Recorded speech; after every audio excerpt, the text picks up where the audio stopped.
I can't quite remember how KEG started, but I do know some of the individuals who are involved. There was David Makali, Joe Dindo, Rosemary Olale, Okay. yeah, and a few others.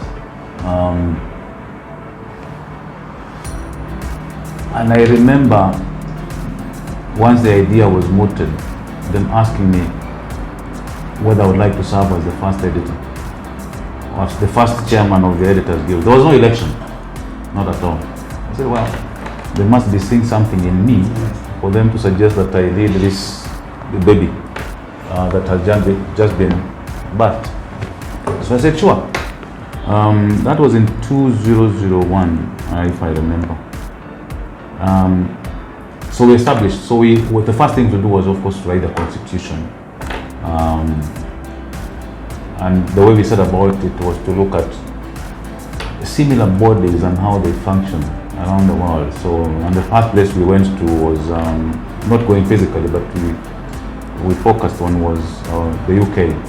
I think they had either an editors guild or a society of professional editors or something like that. Yeah. So we looked at their constitution, the articles and what is it called?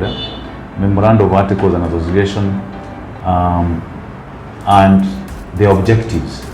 And then we were very lucky. There was a UK editor who was working with us at The Nation at the time on a publication we were planning to launch, and he was a member or an official of the UK's association. So he helped us a lot in terms of thinking through it. So we established it. But it didn't have any formal structure like this one has. Nothing elaborate at all. You just had the name, you knew who the officials were, you knew who the president, not the president, the chairman was. And that was all. So what it did was to serve as a rallying point, if you like. If there's an issue to rally around, then you use that as a vehicle to bring everybody together and champion whatever that cause was. But the more memorable things or key things that we did was, it was during that time that we also began thinking about the Media Council and how we could introduce into the industry a self-regulating press council or media council. It was also during that time that we refined the code of conduct for journalists, which today I think it goes by the name of Professional Code of Conduct for the Practice of Journalism in Kenya. Yes, that's the one, yeah. So, and then of course there was another association which I was heading called the Media Industry Steering Committee.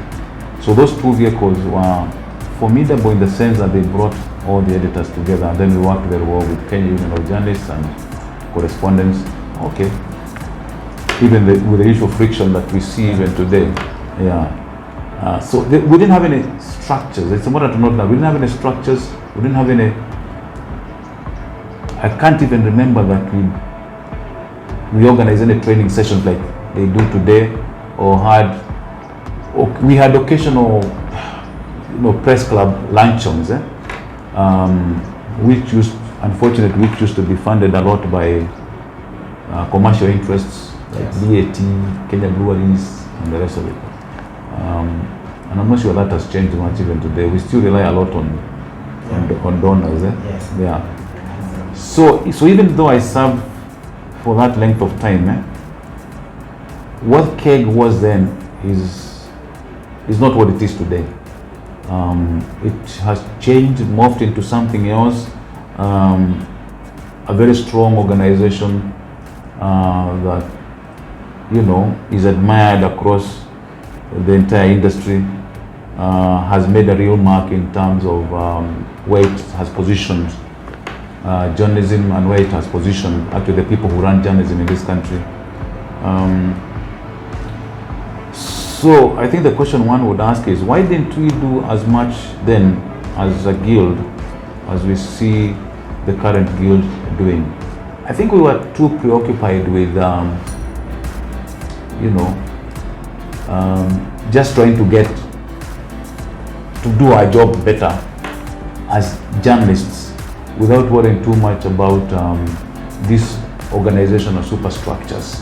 Yeah, they had their own value, like I've said. They helped, the thinking around the Media Council of Kenya and the code of conduct, which had been started much earlier. But beyond that, and I think one could see that also happening with the succeeding leadership of who came after me. I think it was Pamela for 1 year, and then there was Mashale Goido, and then there was Kaikai.